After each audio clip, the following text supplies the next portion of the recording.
দাদা, আমি খাদ্য দপ্তর থেকে এসেছিলাম।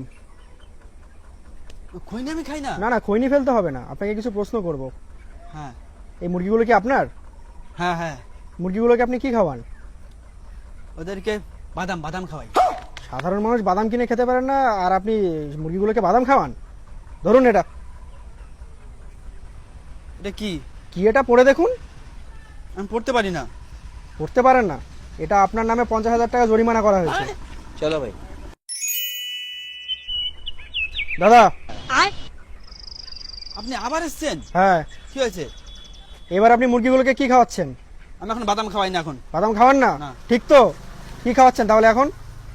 এখন এখন শুধু সবজি, প্লেন সবজি। সাধারণ মানুষ সবজি কিনে খেতে পারে না, আর আপনি মুরগিগুলোকে সবজি খাওয়াচ্ছেন? ধরুন এটা। আবার ফাইন? হ্যাঁ, এবার 1,00,000 টাকার।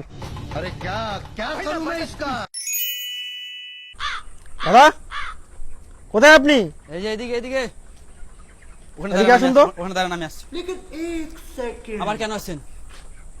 এতগুলো জরিমানা হওয়ার পর এখন মুরগিগুলোকে কি খাওয়াচ্ছেন? আমি জানি না। জানি না মানে? জানি না মানে সকাল হলে আমি সবাইকে 10 টাকা করে দিয়ে দিই, ওরা যা ইচ্ছা কিনে খায়।